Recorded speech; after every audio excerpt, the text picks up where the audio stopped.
how you doing? This is Adam Post, publisher of more than 1,000 comic books and marketing expert covering Disney. Disney's The Marvels bombed all over planet Earth because it's woke. Let's get into the story. Before we do, please be sure you are subscribed to the channel.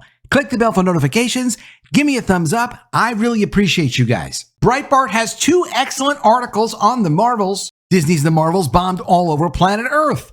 And survey shows women failed to turn out for The Marvels. Oh, we thought that women were supposed to come out and watch female superheroes. What happened? Why didn't they show up? Mainstream entertainment publications like Variety have been trying to explain why The Marvels flopped. It's not honest, it's not legitimate, but we will check it out. Originally, the title of this article from Variety was Why The Marvels Flopped at Box Office and What's Next for the MCU.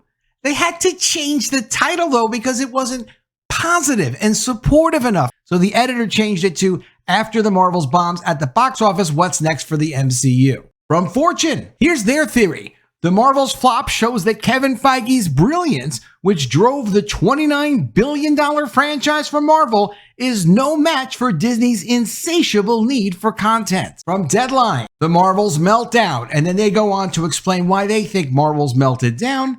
And it's not about superhero fatigue. It's about overexposure of the Marvel Cinematic Universe brand. So supposedly you put the brand on Disney Plus, that creates so much overexposure that the brand is destroyed. If that's the case, then why wasn't Disney Plus more successful? So you have this multi-billion-dollar brand, you put your Marvel shows on Disney Plus, you blow the brand because everybody has already seen all the Marvel they want to see on Disney Plus. But then why aren't the Disney Plus shows better rated? There are some that are saying, well, you know, there was this actors strike, and because of the strike, Brie Larson wasn't able to go out and promote the movie. Had she promoted the movie would have done amazing business. Even Variety admits on Twitter Disney's Marvel Cinematic Universe is no longer a bulletproof box office franchise because of the failure of the Marvels. Big Screen Leaks doesn't like that. Big Screen Leaks says, you conveniently forgot to mention this is the only MCU film without actors promoting it due to being on strike. But as Sierra Whiskey says on Twitter, counterpoint, the film definitely benefited from Brie Larson, Captain Marvel, not being able to open her mouth about it. Imagine how much money it would have lost if she could speak. He makes a great point. Even Hollywood Reporter admits The Marvels bombs as superhero fatigue deepens. They want to blame it on superhero fatigue, but we know it's not superhero fatigue. The problem is you can't make a story and base it on diversity or representation. From Masterclass, How to Write a Story in 6 Steps, a complete step-by-step guide to writing a good story. And you can Google how to write a story, how to write a good story. You're going to see it. Nowhere does it say anything about representation. Step 1 is determine your setting. Location is an enormously useful tool in novel building. Step 2, make memorable characters. Character and event are inseparable because a person is what happens to them. You might think of this as a distinction from films where actors are cast into pre-existing roles, but a novel is a character interacting with events over time. Well said. Step 3, understand the 2 types of conflict. Internal conflict, a threat from within.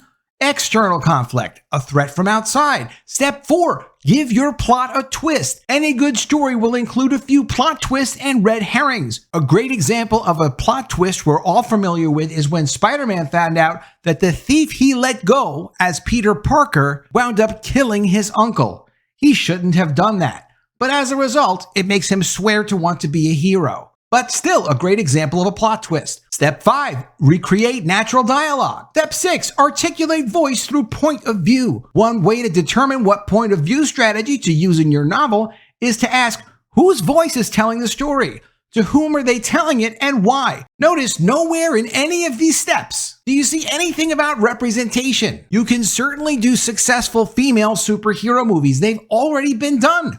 Suicide Squad that featured Harley Quinn did great business, $749 million worldwide in 2016. What a massive hit. Wonder Woman in 2017 did $823 million worldwide. Very successful for DC. Birds of Prey, not quite as well. This was a follow-up featuring Harley Quinn, but look how she's dressed. In overalls? Where's her daddy's little monster shirt? Oh, it's nowhere to be found because she's in overalls now.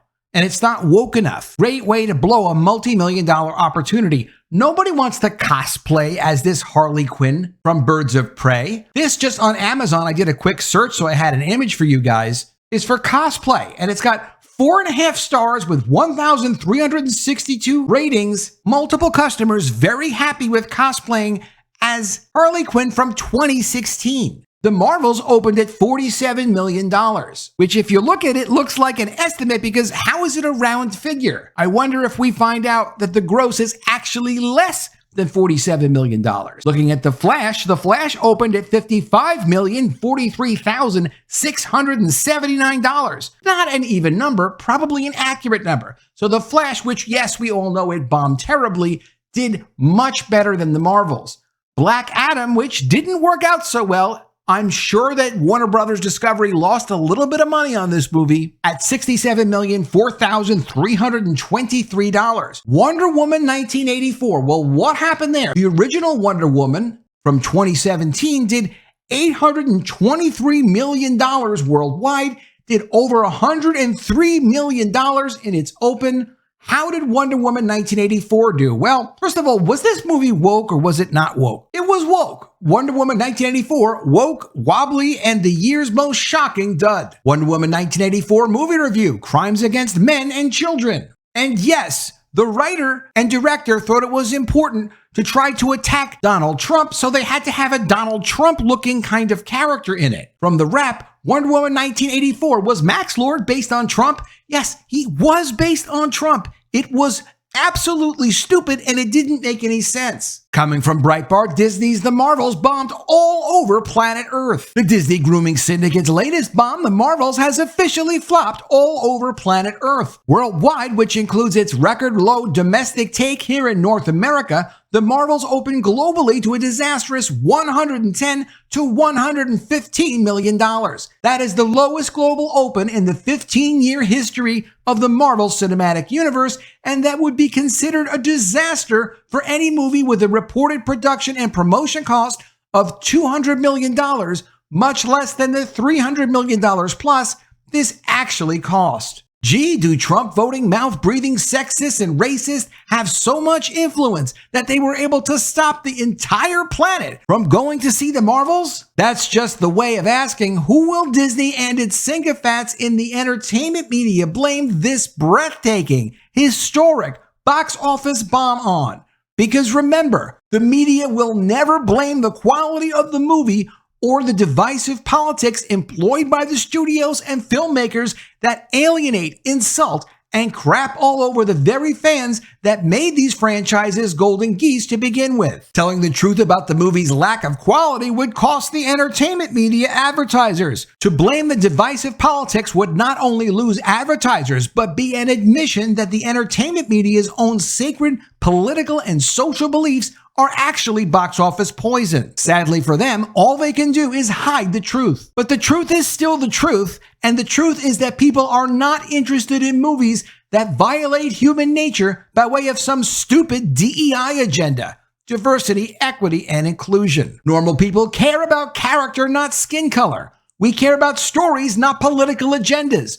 We care about universal themes, not scolding and virtue signaling. Above all, we want to be transported away for a couple of hours to forget our troubles with characters we can relate to, especially beautiful and appealing characters who offer some wish fulfillment through romance and sex appeal, both of which have been declared verboten by the left's new puritanism. Ms. Marvel was ballyhooed as the first Muslim superhero. Okay, so where are all the Muslims? There are billions of Muslims around the world.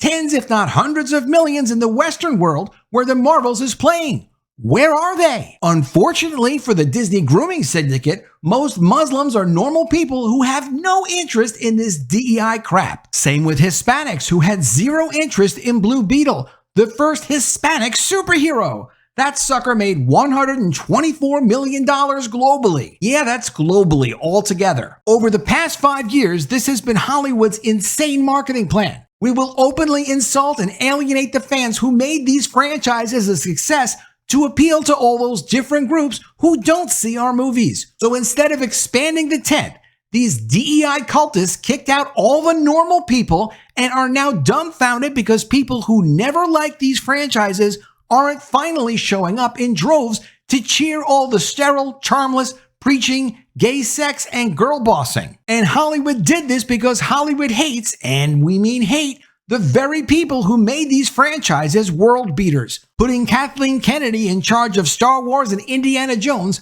makes about as much sense as putting this author in charge of the National Teachers Union because all their energy would go towards destroying it. Same with PBS and Applebee's. Also from John Nolte and Breitbart, survey shows women fail to turn out for the Marvels. Now that the Disney grooming syndicate's The Marvels is a bona fide box office catastrophe, we can expect the usual lies about how this is all the fault of racist Trump supporters, all the fault of everything except a lousy movie with unappealing stars running around pointing at terrible CGI in a spent franchise that has worked overtime to alienate fans by taking a dump on everything they once loved about that franchise. Except the science does not back that up. Here's a breakdown of the suckers who went to see the Marvels this weekend. From Deadline, quote, other diagnostics on the Marvels, 65% male-leaning, with 45% men over 25,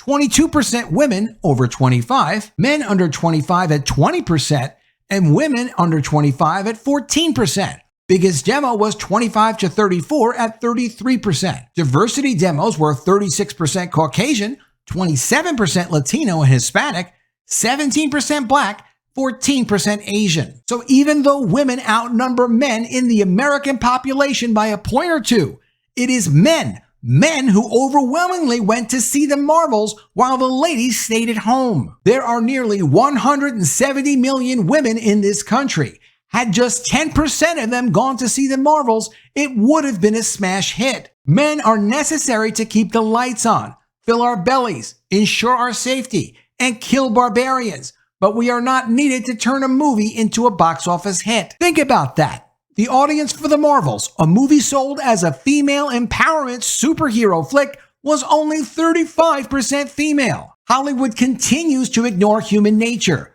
Girls are girls. They like girly stuff like, oh, say Barbie.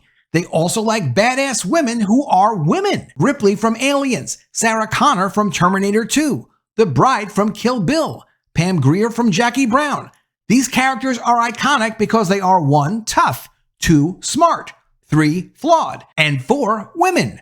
They behave like women. And when women behave like women, what happens? That's right, women can relate to those characters, and when the audience relates to the characters, the audience becomes invested in the movie, and the movie becomes a hit. When you have women running around behaving like men, only female gym teachers can relate to them, and there are not enough of those to break even. And we hope that the woke Gestapo can forgive us for what we're about to say here. Women who behave like women, even when they are killing aliens, Whitey and Bill, also appeal to men. Ripley, Sarah, the Bride, Pam, Diana Prince, and Alice are sexy. Listen, of course men are worthless. All we do is fight wars, dig the coal, harvest the food, pave the roads, and keep everything running. But we do enjoy a little va-va-voom. Why not throw us a bone, especially when it improves your bottom line? What we're trying to say is, normal people of both sexes cannot relate to this anti-human nature content. Flying through space shooting CGI light out of your hands will never replace the wish fulfillment that comes with watching two beautiful people fall in love. But thanks to the woke Gestapo, romance and sex are now verboten,